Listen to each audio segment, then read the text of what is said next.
اب اگلی آیات میں ان لوگوں کا بیان ہے کہ جو اللہ کی نعمتوں کو نہیں جھٹلاتے اور وہ خیال کرتے ہیں کہ روزی دینے والا اللہ، پیدا کرنے والا اللہ، نعمتیں دینے والا اللہ، تو جب رب العالمین سب کچھ دینے والا ہے تو بندہ اللہ اور اس کے رسول کی نافرمانی کیوں کرے؟ یہ دنیا کے لوگ جن کی خاطر گناہ کیے جاتے ہیں، یہ نہ تو ہمیں زندگی دیتے ہیں، نہ یہ ہمیں شفا دے سکتے ہیں، نہ یہ مصیبت سے بچا سکتے ہیں، تو پھر ان لوگوں کی خاطر اپنے رب کو جو رحیم و کریم پروردگار ہے اسے ناراض کیوں کیا جائے؟ تو وہ اللہ کے خوف کی وجہ سے، اور اس خوف کی وجہ سے کہ ہمیں اللہ کی بارگاہ میں کھڑا ہونا ہے، وہ گناہوں سے ڈر جاتے ہیں، گناہوں سے دور ہو جاتے ہیں۔ گناہ کرتے وقت انہیں اللہ کا خوف آتا ہے اور صرف اللہ سے ڈر کر وہ گناہوں کو چھوڑ دیتے ہیں۔ ان کے مقام و مرتبے کو بتایا گیا، وَلِمَنْ خَافَ مَقَامَ رَبِّهِ جَنَّتَانِ، اور جو اپنے رب کے حضور کھڑے ہونے، قیامت کے میدان میں اپنے رب کی بارگاہ میں حاضر ہونے کے خوف کی وجہ سے وہ گناہوں سے بچ گیا، جو اپنے رب کے حضور کھڑے ہونے سے ڈر گیا، اس کے لیے دو باغات ہیں، دو جنتیں ہیں۔ حضرت عمر رضی اللہ تعالیٰ عنہ کے دور میں ایک نوجوان جس نے گناہ کا ارادہ کیا اور پھر اللہ کے خوف کے مارے اس نے چیخ ماری اور بے ہوش ہو گیا، وہ گناہ نہ کر سکا۔ پھر ہوش میں آنے کے بعد ان کے والد نے وجہ پوچھی بے ہوش ہونے کی، تو انہوں نے یہ کہا کہ میں گناہ کی طرف پہنچ گیا تھا، پھر اللہ کا خوف مجھ پر غالب آیا۔ یہ کہنا تھا کہ خوف کا ایسا غلبہ ہوا کہ ان کا انتقال ہو گیا۔ حضرت عمر رضی اللہ تعالی عنہ اس نوجوان کی قبر پر گئے، اور قبر پر جانے کے بعد آپ نے فرمایا، اے نوجوان، اللہ تعالیٰ فرماتا ہے وَلِمَنْ خَافَ مَقَامَ رَبِّهِ جَنَّتَانِ، جو اپنے رب کے حضور کھڑے ہونے سے ڈرے اس کے لیے دو جنتیں ہیں۔ تو قبر سے اس نوجوان کی آواز آئی کہ الحمدللہ، اللہ نے مجھے دو جنتیں عطا فرمائیں۔ فَبِأَيِّ آلَاءِ رَبِّكُمَا تُكَذِّبَانِ، پھر اے گروہ جن و انس، تم اپنے رب کی کون کون سی نعمتوں کو جھٹلاؤ گے؟ ذواتا افنان، یہ دونوں باغات بہت ساری ٹہنیوں اور ڈالیوں والے ہیں۔ وہ باغات اور وہ جنتیں جن میں درخت ایسے پائے جائیں گے جو بہت گھنے ہوں گے، اور ایک ایک ڈالی پر، ایک ایک شاخ پر کئی کئی پھلوں کے خوشے ہوں گے، گچھے ہوں گے۔ فَبِأَيِّ آلَاءِ رَبِّكُمَا تُكَذِّبَانِ، پھر اے گروہ جن و انس، تم اپنے رب کی کون کون سی نعمتوں کو جھٹلاؤ گے؟ کیا اتنی پیاری جنت بھی تم چھوڑ دو گے؟ اتنی پیاری جنت کے ذکر سننے کے باوجود اسے حاصل کرنے کی کوشش نہیں کرو گے؟ فِيهِمَا عَيْنَانِ تَجْرِيَانِ، ان دونوں جنتوں میں بہنے والے چشمے ہیں، دو چشمے ہیں۔ فَبِأَيِّ آلَاءِ رَبِّكُمَا تُكَذِّبَانِ، پھر تم اپنے رب کی کون کون سی نعمتوں کو جھٹلاؤ گے؟ فِيهِمَا مِن كُلِّ فَاكِهَةٍ زَوْجَانِ، ان دونوں جنتوں میں ہر قسم کے پھلوں کے جوڑے ہیں۔ مراد یہ ہے کہ جنتوں میں یوں تو بے شمار لذتیں ہیں، مگر وہ شخص جو اللہ کے خوف کی وجہ سے گناہوں سے بچ جائے اسے خصوصی طور پر الگ الگ نعمتیں دی جائیں گی، وہ اعلیٰ جنتوں میں ہوں گے۔ فَبِأَيِّ آلَاءِ رَبِّكُمَا تُكَذِّبَانِ، پھر اے گروہ جن و انس، تم اپنے رب کی کون کون سی نعمتوں کو جھٹلاؤ گے؟ متکئین علی فرش بطائنها من استبرق، وہ آمنے سامنے تکیہ لگائے بیٹھے ہوں گے چین سکون کے ساتھ، عالی شان قالینوں، بچھونوں اور تختوں پر، ایسے بچھونوں پر بیٹھے ہوں گے جن کا استر عالی شان ریشم استبرق کا ہوگا۔ استر کسے کہتے ہیں؟ آپ نے اگر رضائی دیکھی ہو، لحاف دیکھا ہو، دیکھا تو سب نے غور کیا ہو، تو اب دیکھیں ایک کپڑا تو وہ ہوتا ہے جو اس کے اوپر ہے، جو لوگوں کو نظر آتا ہے، اور ایک کپڑا اندر ہوتا ہے۔ تو عام طور پر اوپر والا کپڑا اندر والے کپڑے سے زیادہ خوبصورت ہوتا ہے، اور اندر تو انسان ہر قسم کا کپڑا لگا دیتا ہے کہ اندر کس کو نظر آنا ہے۔ تو فرمایا وہ بچھونے جن کا اندر کا کپڑا استر اتنے عالی شان ریشم کا ہوگا تو اعلیٰ کپڑے کی اور اوپر والے کپڑے کی کیا شان ہوگی۔ وَجَنَى الْجَنَّتَيْنِ دَانٍ، اور دونوں جنتوں کے میوے اور پھل قریب قریب جھکے ہوئے ہوں گے کہ ہاتھ بڑھا کر توڑ لیے جائیں۔ فَبِأَيِّ آلَاءِ رَبِّكُمَا تُكَذِّبَانِ، پھر اے گروہ جن و انس، تم اپنے رب کی کون کون سی نعمتوں کو جھٹلاؤ گے۔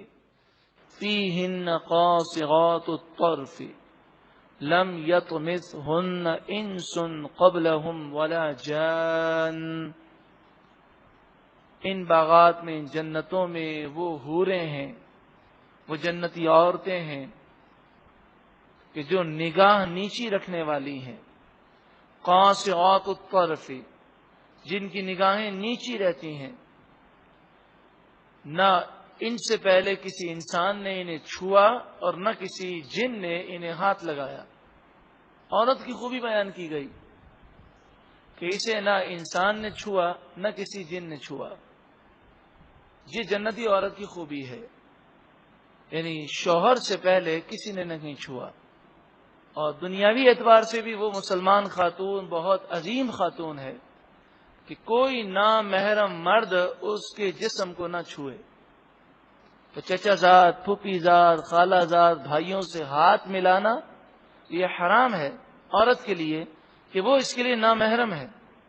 ہمارے یہاں پر یہ رسم پڑ گئی کہ لوگ اسے ماڈرن ہونا سمجھتے ہیں کہ عورت مردوں سے ہاتھ ملائیں، بلکہ اب تو یہ سننے میں بھی آیا ہے کہ شادی کی محفل پر بعض نادان لوگوں کے یہاں پر جس طرح مرد حضرات کھڑے رہتے ہیں باہر، اس طرح عورتیں بھی کھڑی رہتی ہیں۔ اچھا، عورتیں آتی ہیں تو وہ مردوں سے بھی ہاتھ ملاتی ہیں، اور مرد آتے ہیں تو وہ مردوں سے ہاتھ ملاتے ہیں، عورتوں سے بھی ہاتھ ملاتے ہیں۔ اس میں محرم نامحرم کا کوئی فرق نہیں رکھا جاتا۔ ایسے بعض خاندانوں میں سننے میں آیا، الامان والحفیظ، نعوذ باللہ من ذالک، اللہ تعالیٰ انہیں ہدایت عطا فرمائے۔ اس کے علاوہ جنت کے اندر جنتی عورتوں کی جو صفت بیان فرمائی نگاہ نیچی رکھنے والے۔ عورت کا زیور، زیب و زینت اس کی شرم و حیا ہے، اور جو عورت شرم و حیا کا پیکر ہے وہ مشابہ ہے جنتی حوروں سے۔ حضرت فاطمہ الزہرا رضی اللہ تعالی عنہا شرم و حیا کی اس قدر پیکر تھیں کہ نبی اکرم صلی اللہ علیہ وسلم نے فرمایا میری فاطمہ دنیا میں جنتی حور ہے، میری فاطمہ دنیا میں جنتی حور ہے۔ تو جنتی حور سے تشبیہ دینے کی ایک وجہ یہ بھی تھی کہ آپ جنتی عورتوں کی طرح شرم و حیا کی پیکر تھیں۔ اس قدر شرم و حیا کی پیکر کے فرماتی ہیں میرے نزدیک عورت کا کمال یہ ہے، سب سے اچھی عورت یہ ہے کہ وہ کسی اجنبی نامحرم مرد کو نہ دیکھے اور نامحرم مرد اسے نہ دیکھے۔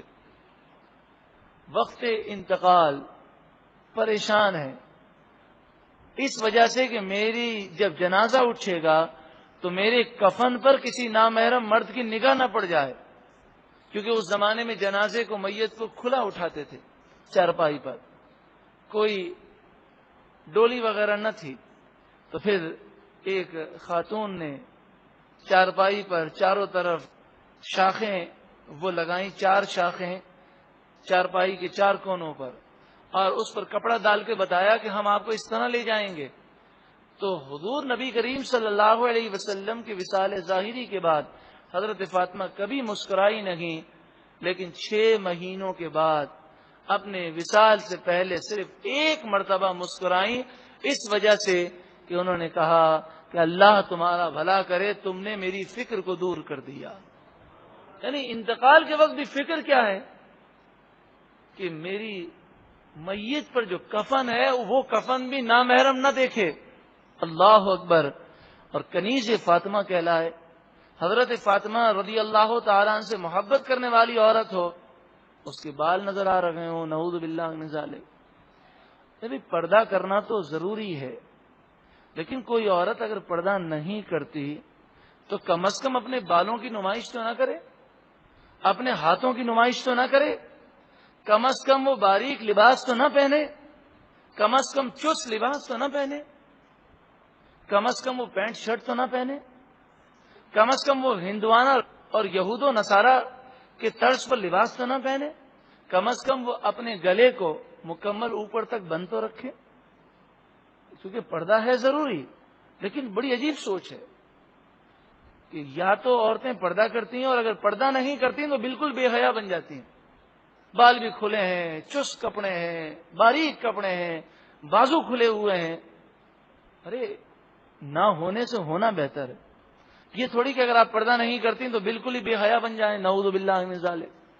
پھر اس طرح لباس پہن کر نکل کر خواتین یہ سوچیں کہ وہ کس کو دکھاتی ہیں. غیر مرد دیکھتے ہیں تو غیر مردوں کو اس طرح اپنا جسم دکھانا، کیا یہ شرم و حیا ہے؟ یہ اسے اور کیا نام دیں گے؟ رسول اللہ صلی اللہ علیہ وسلم نے فرمایا وہ مرد جنت میں نہیں جائے گا، اس پر جنت کی خوشبو بھی حرام ہے کہ جس کی عورت بے پردگی کرتی ہو اور وہ اسے اپنی عورت کو بے پردگی سے نہ روکے، اس مرد پر جنت کی خوشبو بھی حرام ہے. اچھا چہرے کا کوئی عورت پردہ نہیں کرتی تو اب اس کا یہ مطلب تھوڑی کہ مکمل وہ بے پردہ ہو جائے. گو کہ چہرے کا پردہ کرنا ہمارے نزدیک تحقیق کے مطابق واجب ہے، لیکن اگر وہ نہیں کرتی تو کم از کم باقی جسم کو تو چھپائے، مکمل اپنے جسم کو چھپا کے رکھے، غیر مردوں کے سامنے اس طرح آنا. پھر اللہ تعالیٰ سے دعا کرے، اللہ تعالیٰ کرم فرمائے گا، کبھی نہ کبھی چہرے کے پردے کی توفیق بھی نصیب ہو جائے گی. لیکن ہمارے یہاں عجیب ماحول ہے. آدمی نیک بنتا ہے تو مکمل بنتا ہے، اور نیک نہیں بنتا تو بالکل نہ نماز پڑھے گا، نہ وہ بالکل دین سے بالکل دور ہو جائے گا. یہ سوچ نہیں ہونی چاہیے. ہم مکمل نیک بن جائیں تو سبحان اللہ، ورنہ جو نیکی حاصل کر سکتے ہیں اسے چھوڑنا نہیں چاہیے. کیا پتہ یہی نیکی ایسی مقبول ہو کہ اس کے صدقے میں ہم مکمل نیک بن جائیں. اسی طرح غیر مردوں سے باتیں کرنا، خصوصاً خواتین کو چاہیے کہ جب وہ ٹیلی فون اٹھائیں تو اول تو کوشش ہونی چاہیے کہ گھر میں مرد حضرات فون ریسیو کریں، اور اگر خواتین کو بامر مجبوری فون ریسیو کرنا ہو تو آواز میں لچک کو ختم کریں، آواز میں بناوٹ کو ختم کریں، آواز بالکل سادی رکھیں. کیونکہ قرآن مجید فرقان حمید نے اس سے منع فرمایا کہ عورت آواز میں مٹھاس پیدا کرے اور غیر مردوں سے بات کرے. لیکن یہاں بڑا عجیب معاملہ ہے کہ آفسوں میں یا رشتہ داروں میں اگر مرد حضرات کو ضرورتاً کسی نامحرم عورت سے بات کرنی پڑ جائے تو وہ اتنے میٹھے بن جاتے ہیں کہ شاید اپنی بیوی سے بھی اتنی مٹھاس سے گفتگو نہ کی ہو. اور عورت جو ہے وہ غیر مرد سے اس قدر میٹھی آواز میں گفتگو کرتی ہے کہ شاید وہ اپنے بھائی سے بھی ایسی گفتگو نہ کرتی ہو. تو یہ شریعت کے خلاف ہے. روکھے پن سے گفتگو کی جائے وہ بھی ضرورتاً، یہ شریعت کا حکم ہے.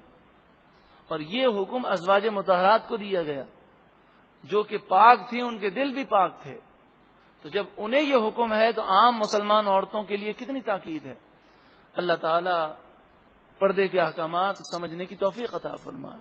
تو جنتی عورتوں کی تعریف بیان کی گئی، فیہن قاصرات الطرف، جنتی عورتیں نگاہیں نیچی رکھنے والی ہوں گی. لم یطمثہن انس قبلہم ولا جان،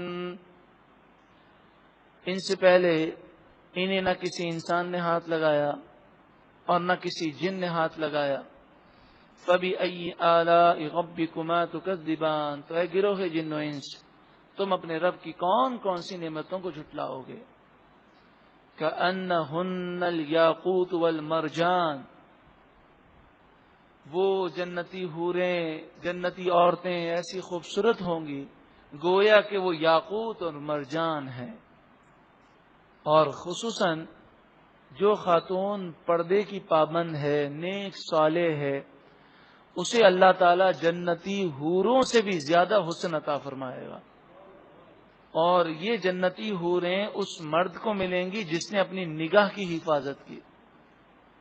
یہاں دنیا کے اندر آزمائش ہے، امتحان ہے کہ جائز کے علاوہ ناجائز کی طرف مت دیکھو، چاہے نفس کہے، چاہے شیطان کہے، چاہے ضبط کرو، اپنی نگاہوں کی حفاظت کرو، اپنے ذہن کو پاکیزہ رکھو۔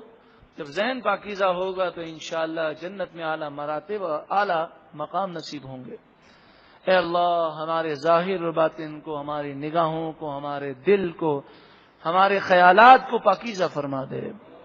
فَبِأَيِّ آلَاءِ رَبِّكُمَا تُكَذِّبَانِ، تو اے گروہ جن و انس، تم اپنے رب کی کون کون سی نعمتوں کو جھٹلاؤ گے؟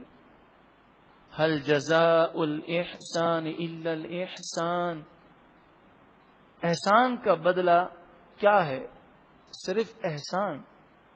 پہلے احسان سے مراد نیکی ہے اور دوسرے احسان سے مراد جنت ہے، یعنی نیکی کا بدلہ جنت ہی ہے۔ کیا معنی ہے؟ نیکی کا بدلہ جنت ہی ہے۔ اور دنیاوی اعتبار سے کوئی اچھا کام کرے تو اس کا صلہ کیا ہوتا ہے؟ اچھا ہوتا ہے۔ اچھے کا انجام اچھا ہے، برے کا انجام برا ہے۔ تو جو دنیا میں نیک اعمال کرے گا اس کا انجام بہت اچھا ہے، وہ جنت ہے۔ فَبِأَيِّ آلَاءِ رَبِّكُمَا تُكَذِّبَانِ، اے گروہ جن و انس، تم اپنے رب کی کون کون سی نعمتوں کو جھٹلاؤ گے؟ وَمِن دُونِهِمَا جَنَّتَانِ، اللہ کا ڈر رکھنے والوں کے لیے یہ جو دو باغ تھے، دو جنتیں تھیں، اس کے علاوہ اور دو جنتیں ہیں ان کے لیے۔ فَبِأَيِّ آلَاءِ رَبِّكُمَا تُكَذِّبَانِ، تو اے گروہ جن و انس، تم اپنے رب کی کون کون سی نعمتوں کو جھٹلاؤ گے؟ مُدْحَامَّتَانِ، یہ دونوں باغات، یہ دونوں جنتیں اس قدر گھنے ہیں کہ وہ سیاہی مائل ہیں، یعنی بہت زیادہ ان میں درخت ہیں، بہت زیادہ ان میں گھنا پن ہے۔ فَبِأَيِّ آلَاءِ رَبِّكُمَا تُكَذِّبَانِ، تو اے گروہ جن و انس، تم اپنے رب کی کون کون سی نعمتوں کو جھٹلاؤ گے؟ فِيهِمَا عَيْنَانِ نَضَّاخَتَانِ، ان دونوں باغات میں ابلنے والے، اچھلنے والے چشمے ہیں۔ فَبِأَيِّ آلَاءِ رَبِّكُمَا تُكَذِّبَانِ، تو اے گروہ جن و انس، تم اپنے رب کی کون کون سی نعمتوں کو جھٹلاؤ گے؟ حدیث پاک میں فرمایا کہ جنت کی جو مثال ہے صرف سمجھانے کے لیے ہے، ورنہ جنت کی کسی نعمت کا ہم تصور نہیں لا سکتے۔ اب بظاہر یہ ہے کہ دو ابلنے والے چشمے، لیکن وہ کس قدر روح کو فرحت دینے والے ہوں گے اور کس قدر عظیم ہوں گے، اس کا ہم تصور نہیں کر سکتے۔ فِيهِمَا فَاكِهَةٌ وَنَخْلٌ وَرُمَّانٌ، ان دونوں باغات میں فاکہہ، قسم قسم کے میوے ہیں، پھل ہیں، وَنَخْلٌ، اور خاص طور پر کھجوریں ہیں، وَرُمَّانٌ، اور انار ہیں۔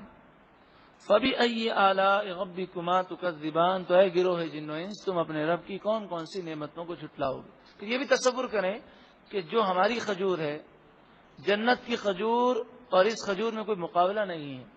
جنت کے انار اور دنیا کے انار میں کوئی مقابلہ نہیں ہے۔ دنیا کا انار تو صرف یہ دکھانے کے لیے ہے کہ جنت میں انار ہوں گے، لیکن ان کے ذائقے اس قدر بلند و بالا ہوں گے جو ہم تصور میں بھی نہیں لا سکتے۔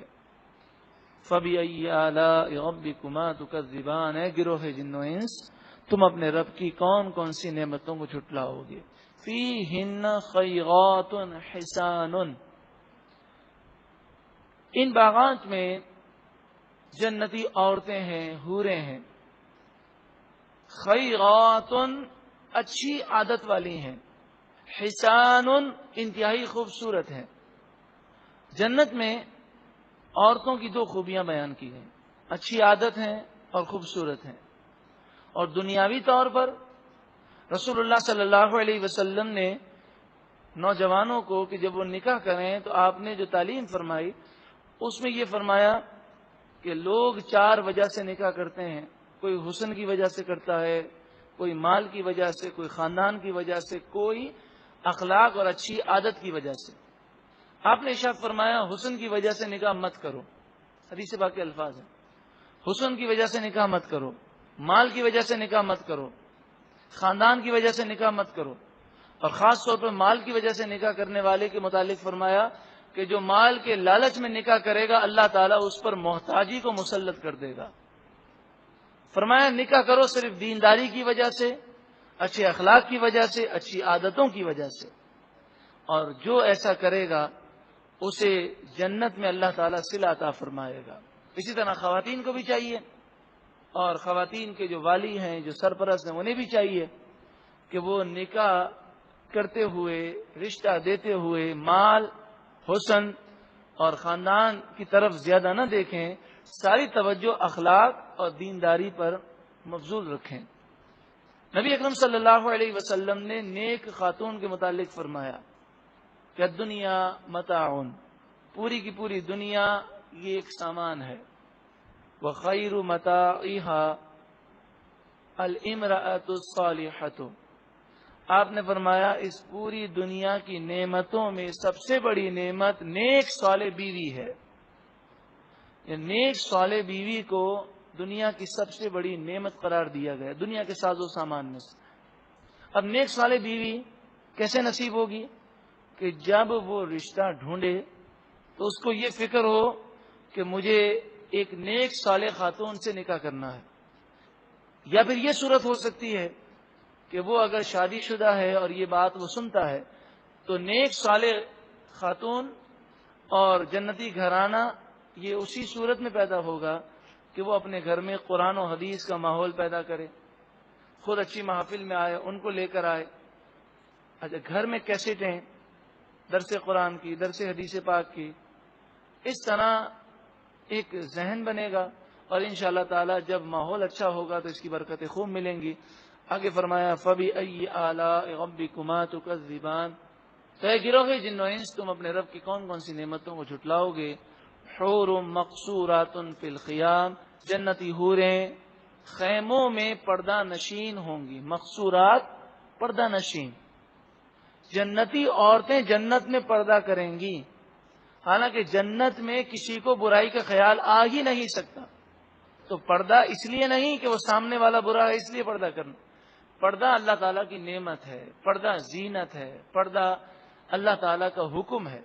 تو جنت میں حوریں خیموں میں پردہ نشین ہوں گی، ان کے شوہر کے علاوہ کوئی اور انہیں دیکھ نہیں سکے گا۔ تو یہ پردہ اس قدر بڑی نعمت ہے، اور جس گھر میں پردہ ہو یقیناً وہ جنتی گھرانہ ہے۔ فَبِأَيِّ آلَاءِ رَبِّكُمَا تُكَذِّبَانِ، تو اے گروہ جن و انس تم اپنے رب کی کون کون سی نعمتوں کو جھٹلاؤ گے۔ لم یطمثہن انس قبلہم ولا جان، ان جنتی حوروں کو نہ کسی انسان نے اس سے پہلے چھوا اور نہ کسی جن نے۔ فَبِأَيِّ آلَاءِ رَبِّكُمَا تُكَذِّبَانِ، اے گروہ جن و انس تم اپنے رب کی کون کون سی نعمتوں کو جھٹلاؤ گے۔ متکئین علی رفرف خضر وعبقری حسان، تکیہ لگائے ہوئے جنتی ہوں گے۔ رفرف عربی میں قالین کو کہتے ہیں، خضر سبز، سبز قالینوں پر بیٹھے ہوں گے، اور عبقری قالین کے اوپر جو چادر ہوتی ہے اسے کہتے ہیں، جیسے ہمارے یہاں چاندنی بچھائی جاتی ہے قالین کے اوپر۔ حسان کے معنی ہے خوبصورت، تو سبز قالینوں پر اور خوبصورت چاندنیوں پر وہ بیٹھے ہوں گے تکیہ لگائے۔ فَبِأَيِّ آلَاءِ رَبِّكُمَا تُكَذِّبَانِ، اے گروہ جن و انس تم اپنے رب کی کون کون سی نعمتوں کو جھٹلاؤ گے۔ کیا اتنی پیاری جنت کو چھوڑ کر دنیا کی ذلیل دولت کی خاطر اپنی آخرت کو برباد کرو گے؟ کیا اتنی پیاری جنت کی طرف بھی جانے کی کوشش نہیں کرو گے اور اپنی آخرت کو گناہ کر کے برباد کرو گے؟ اے اللہ تو ہمیں گناہوں سے محفوظ فرما، اور اپنے محبوب کریم صلی اللہ علیہ وسلم کے صدقے جنت عطا فرما۔ تبارک اسم ربک ذی الجلال والاکرام، آپ کے رب کا نام بڑی برکت والا ہے، آپ کا رب بڑی عظمتوں اور بڑی عزتوں والا ہے۔ سورہ رحمان کا درس مکمل ہوا۔